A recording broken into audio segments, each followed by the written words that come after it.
Ako yung video? Dok, doon na lang yung video kasi Diyan. kasi gaganon ako. Sige na. Okay na? Okay. So, good afternoon po, Doc Iko, Doc Dylan, Doc Sheila. Afternoon, Doc. Hi, Doc George, Ma'am Jem. So, magpapa-appraise ako today. So, discuss ko lang patient, a 3-year-old male aspin, estimated weight is around 14.8 kg. Normal body temperature upon arrival, the body temperature is 37.8. And then, upon assessment, no? So, chip of complaint muna tayo.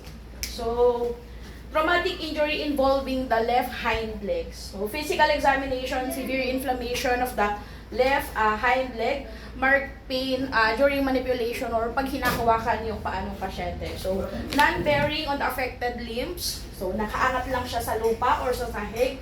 No other abnormalities on the general physical examination. So, laboratory and diagnostic test. Nag-x-ray tayo sa kanya, no? X-ray result, fractured of the left femur proximal to the patella. So, CBC or the complete blood count, WBC is elevated, which indication of ongoing infection ng pasyente. So, platelets is severely low. The normal platelets sa dog is 200 to 500. Pero kay Champoy is 33. So, suggestive na mag-blood parasite test siya, which is Ehrlichia, Anaplasma, and the Babesia. So, unfortunately, yun, nag-positive siya, or sadly, nag-positive siya ng Ehrlichia. So, diagnosis, fractured left proximal to the patella, no? Left femur, and then concurrent infection Can ng I have a visual Ehrlichia. of the fracture, Doc? Do you have a visual of it? Yes, Doc. So, ito yung visual presentation natin ng fractured femur ni patient. So, ito siya, proximal to the patella. So, discuss ko muna, Doc, yung treatment namin, no? Treatment, discussion, and recommendation. Primary recommendation is actually a bone thinning procedure kung saan i-repair natin yung fractured bone ng pasyente. Owner decision decline due to risk and complication of the surgical procedure, and of course, lack of time and management sa post-operative care sa bahay. And then, alternative options discussed din. Yan. Conservative management for prognosis due to pain and fracture severely. Amputation as a last resort para mawala yung pain na meron kay patient. Final decision. Amputation selected by the owner to prevent yung worsening ng pain niya and also the suffering of the patient. Risk and possible surgical complication is already discussed, thoroughly discussed sa owner. At naiintindihan naman yun ni owner, and then surgical plan. So the procedure, partial amputation of the left femur proximal to the patella. Surgical team, Surgeon Doc Nimfa, surgical assistant Doc Dylan, then anesthesiology, circulating nurse Doc Sheila, and then scrub nurse si Argel and Jay, but Argel can also be a circulating nurse, no? So responsible nila yung for opening ng cautery machine and all the preparation ng mga surgical tools na kailangan natin during the procedure. Then anesthesia protocol. Induction, propofol 1 mg per kg, so approximately about 1.4 ml. So yung airway management, maglalagay tayo ng endotracheal tube and for maintenance and also for the oxygen niya. And then gas anesthesia, rebreathing system yung gagamitin natin sa kanya. So induction natin, mag-i-start tayo ng 0.5, and then for the maintenance, habang ginagawa yung procedure, mag-a-adjust na tayo into 2. Surgical procedure. Kailangan maging aseptic yung surgical procedure natin. So kailangan natin siyang i-shave, aseptic preparation of the affected limb, so alcohol and povidone or the betadine yung kailangan natin. Application ng pressure band or tourniquet kung sa may to minimize yung intraoperative bleeding habang sinesurgery natin siya. And identify and ligation of the major blood vessels. Doc Dylan, tutulungan niya ako doon. Doc Sheila, pwede din. No? And then, incision made at the joint between the tibia and the fibula to expose yung kanyang sa patellar region, and then expose natin yung kanyang femur.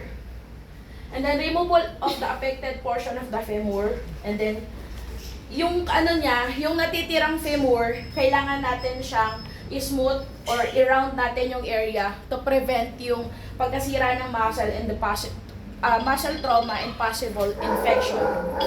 And yan, laligate natin yung sciatic nerve niya and the femoral nerve niya.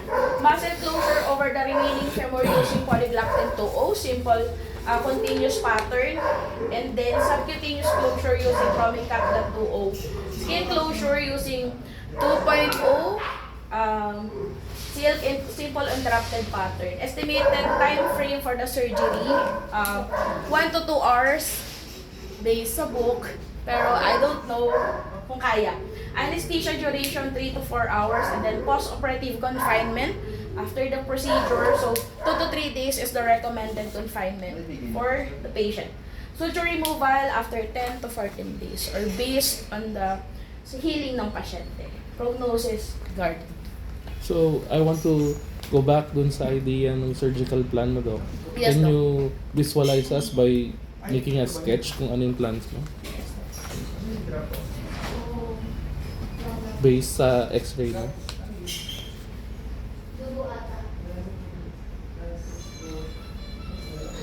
So ito yung spine niya, tapos ito yung hind legs niya, which is inflamed, no? And then ito yung kanyang ball and socket na tinatawag natin. And this one is the femur. So ito kasi yung para siyang labasan na area. And this one is the patella. Ngayon, yung other part ng femur, ganito siya. Napunit siya or nabali siya. Ito. Ngayon, ang gagawin natin is dito sa patellar area, dito tayo mag-i-incise to expose yung kanyang femur, which is proximal to the patella. And then, i-incise namin po siya, Doc, and dissect namin siya. And then, we will remove this one para mahanap namin kung saan yung natitirang patella. And then, we will smooth this one. Tatanggalin namin yung sharp edges niya, no? Para hindi magkaroon ng problem sa muscle, hindi magkaroon ng trauma at the same time, possible infection. And then, syempre, ilaligate natin yung mga nerve natin dyan, the sciatic nerve and the femoral nerve. And then, after that, pag wala na siyang bleeding, we will close Doc using yung muscles niya. Okay. No? And then, polylactin 2O yung gagamitin natin muna sa kanya sa muscle. Simple, ano lang siya, continuous lang yung pattern yung gagamitin natin. And then after that, we can proceed na sa subcutaneous suture. Gagamit na lang kami, Doc, ng Promicat if kaya naman. No? 2O din po. I just want to reiterate, why not cut it on the level of the acetabular junction? This one, Doc. Yes. Is that an option also, or you decided and the client decided on the idea of still limiting the portion of the femur as is? Opo. Actually, Doc,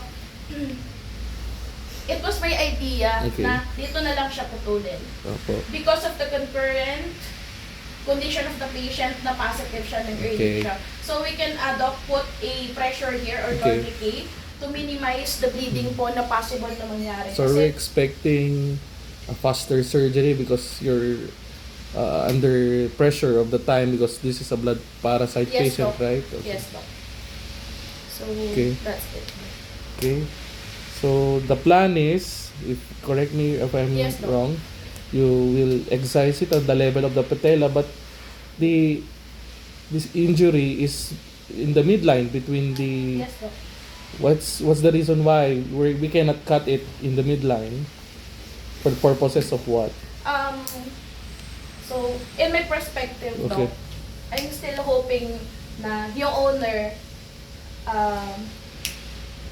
i-push siyang mag-prosthetic. Okay. So, para, if that's the case, meron siyang paglalagyan ng prosthetic. Okay. Someday. For prosthesis. Yes, for prosthetic purposes. So, no, any further questions? Your team, Doc Dylan, Doc Sheila, Nagulat sila. you will be a part of the team. I think Doc Nimfa will further instruct you regarding the operations later on. Okay, and then we will prepare. We are targeting at around 4 p.m. Yes, Doc. Okay, okay, Doc. Thank you. Thank you po.